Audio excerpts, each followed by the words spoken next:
Long time ago in Bethlehem, so the Holy Bible says, Mary's boy's child, Jesus Christ, was born on Christmas Day. Up the hills the angels sing, a king was born today. And may he live forevermore because of Christmas Day. Mary, boy's child, Jesus Christ was born on Christmas Day. Dan dan dan dan dan dan dan dan dan dan dan dan dan dan dan dan dan, and joy and laughter. Dan dan dan dan dan dan dan dan dan dan dan dan dan. Oh my God, Merry Christmas to you. It's a season of celebration, and I hope you enjoy your Christmas. Rice is flowing, chicken is flowing, drinks are flowing. We thank God for making us to see another Christmas. You know, some people said that today is not for Jesus Christ was not born on Christmas Day. Well, that is just by the way. We have been meeting Christmas from time immemorial, and as that song said, that wise shepherd watched their flock by night, there come a bright new shining star. So Jesus Christ was actually born during this time of season, during the time of winter, during the time of harmattan, during the time of cold. But the specific day, whether it was actually born on the 25th or 22nd or 20th, we can't say, but it's born around December, according to the Grecian calendar. Is it the Grecian calendar also? And yesterday was the Boxing Day, and my daughter told me that, Daddy, please don't go out today because it's the Boxing Day. And I said that, what do you mean? He said that, Daddy want your boxing. I told her that no, it's not actually a day in which people go for boxing tournament, as in boxing, punching, but it's a day in which gifts were presented to our Lord and Savior Jesus Christ by the three wise men, gold, frankincense, and myrrh, in order to herald the coming of the newborn King. And last year, I heard a story about one guy that went out and on the Boxing Day, and by the time this guy came out, all his face was swollen because he received a lot of punch on the face. So that's just by the way. It's not some people think that it's a day of boxing where people fight. No, Jesus Christ was born on. Gifts were presented by the three wise men on on Boxing Day, and that's why it's called the Boxing Day. I think the gift, they came in boxes. Gold was presented separately, frankincense was presented separately, and myrrh was also presented separately, and that is why it's called the Boxing Day. So I hope you understand. So is a season of celebration, and I pray that for every one of us, we are all going to have cause to celebrate. And year 2025 is going to be a pleasant, a wonderful year, a glorious year, a remarkable year, a year of achievement for every one of us. We just have about 3-4 days now for this year 2024, to pack his bag and baggage and go, and that will bring in the year 2025. So this morning, I would like to, as part of the Christmas gift, I want to give you make a video about those of you that are still planning to go to Canada, to go and work, to go and live there permanently. And if you have applied for Canada work permit before, you didn't get called up by your employer, you didn't get an email, these things that I'm sharing with you might be some of the reasons why you did not get nomination or employment. You did not get your LIMIA to work in Canada. Number one is education. Education is considered as one of the first criteria if you are planning to come and work in Canada. At least you must be a bachelor degree holder or just have an OND. a master degree will give you an edge. If you have a master degree and you are planning to work for you are planning to come and work in Canada, that's the first consideration. You need to have a bachelor degree that is from a reputable institution anywhere, whether from Nigeria, whether from Ghana, whether from Togo, whether from South Africa, anywhere you study, it must be a recognized a first degree, bachelor degree or master degree or postgraduate diploma, or at least a diploma, just as the Canadian immigration requirements stipulates. Another thing is age. Age is another critical consideration. If you are planning to come in Canada, at least in order to get into the express entry or to meet the express entry requirement, you should be less than 30 years or less than 35 if you are going to get high chances of getting job in Canada. If you are above 35, you have a slim chance of making it to, getting a job offer in Canada. If you have a master degree or you have you have a PhD and you are less than 35 years, you have a very high chance of getting job in Canada. Number 3 is experience. Canada require you to have at least a 1 year experience if you are coming to Canada to come and work. If you want to come and work in Canada, you are required to have at least 1 year experience, 1 year cognate experience on the job.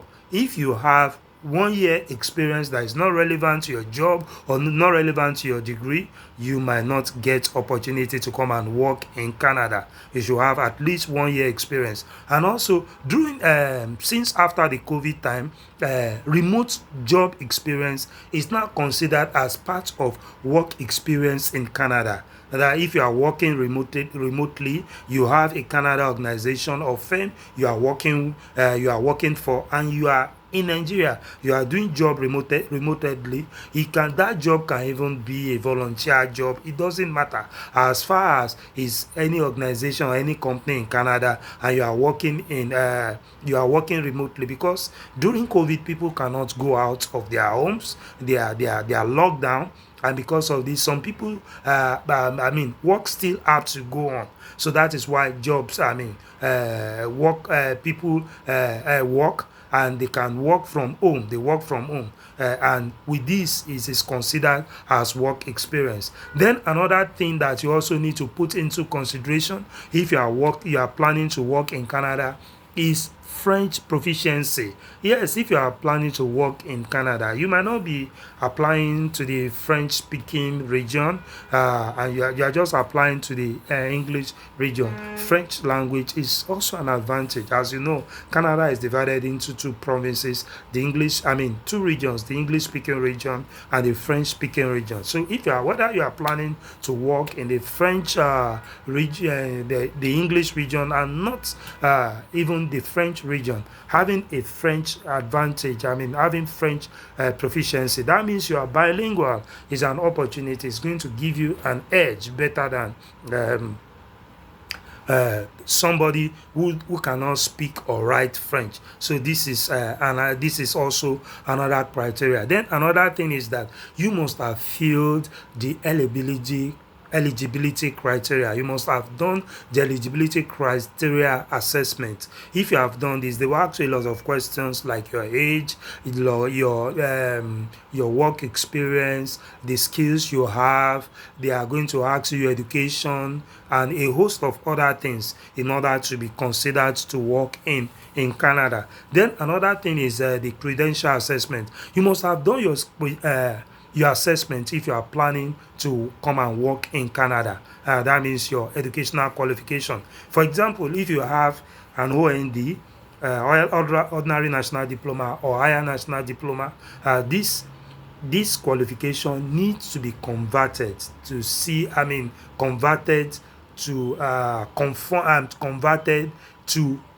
Canada to see whether this skill is equivalent to to qualification in Canada. That is why the West do assessment. The World Educational Service, the World Education Service is responsible for this. You need to pay about $300, 300 Canadian dollars or US dollars or so in order to be assessed, to have your credentials assessed.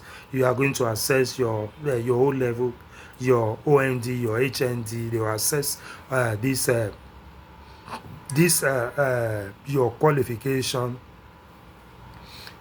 in order to tell your employer that you're eligible for that job you're applying for. So that's credential assessment. Then another thing is your CV. Your CV will also meet the Canada job market.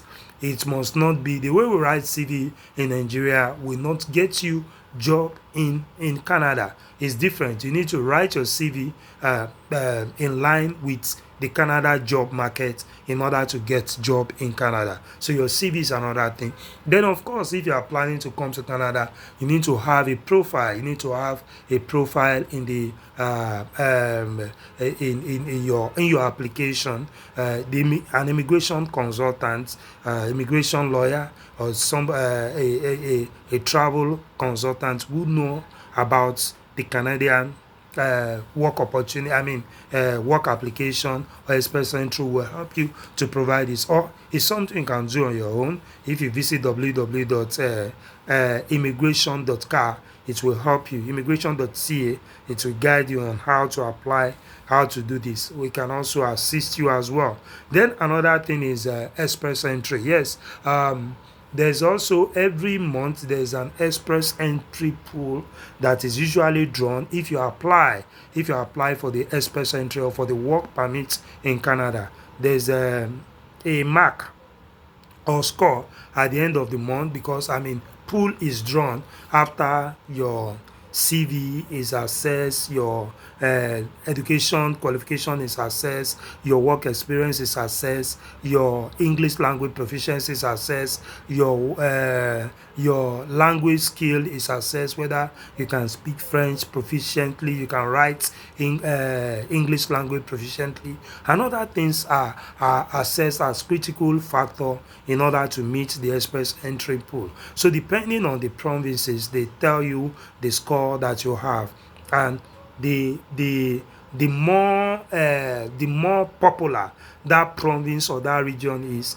the higher the number of mark or score that you need to have in order to be assessed. Then another thing is, if you want to apply for job in Canada, you need to have the IELTS. That's the International English Language Testing System. The International English Language Testing System is considered as a benchmark of English language proficiency. So if you did not write the IELTS and you did not have a mark or score of at least 6.5 in your head, that's your speaking, your reading, your writing, and your listening, you might not be considered for this, because they want to know your English language proficiency.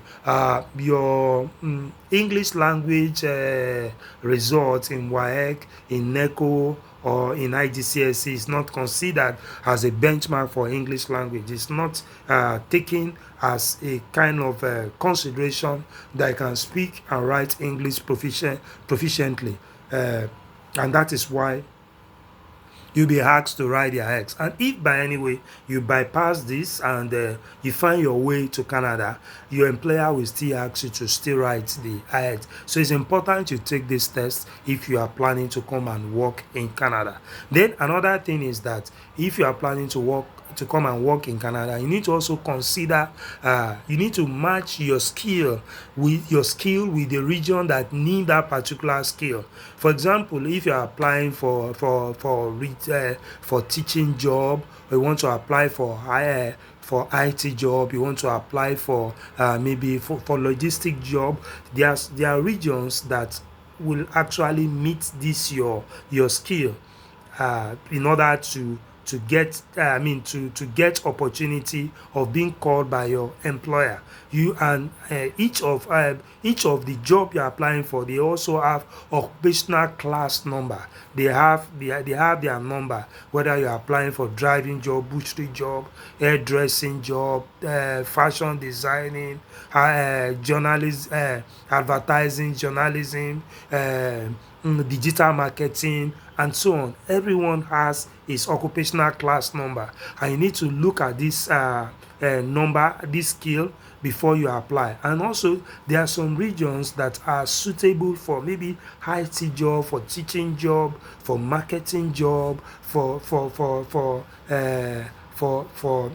logistic job, and for other kind of job. So you need to look at this before you apply. And sometimes if you're applying on the immigration websites, like maybe jobbank.gc.ca, they might ask you to quote this number, or you are doing your immigration program application, they might ask you to quote this occupational class number in order to get eligible for that job. So it's very, very important that you apply. Then another thing, if you want to have another advantage, is try not to apply for regions that are already saturated, or that they don't need more people, like maybe regions like Toronto, like Ontario, like Manitoba, like Alberta. All these regions, they are the places that are already saturated, that many people are there, is highly populated, and they don't even need people in this particular region anymore,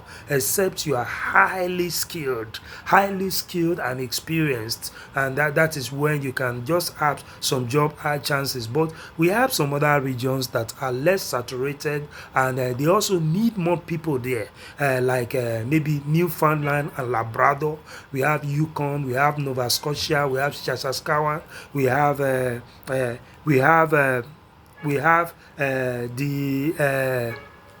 Prince Edward Island. Some of these regions, they need more people, but people are not applying there. Then also try to apply to some French speaking region, like Quebec, like Nova Scotia, like maybe Halifax. Some of these regions that they speak French, and if you have French proficiency, you can speak French and very well, you can speak and write French very well, you can apply to this region and you can have opportunity of getting job.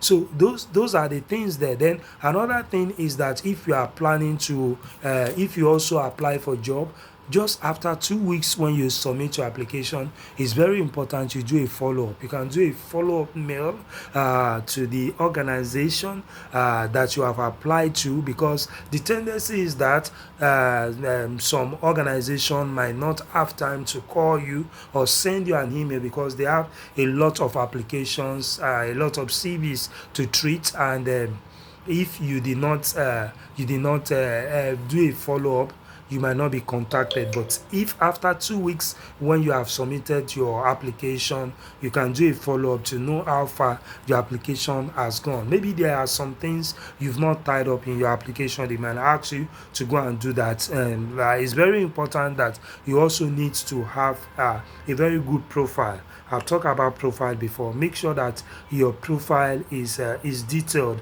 and all the information that your employer needs to see well captured in your profile, in your application profile. If this thing is not there, the chances are that you might not be called for an interview, or you might not be nominated for that job. Then lastly is the PNP, that's the provisional nomination program. Somebody in Canada, maybe a relative, a brother, a sister that is related to you, can nominate you for a job in Canada. So if you have a PNP, is another good chances of getting job to come to Canada. So I hope this video help you.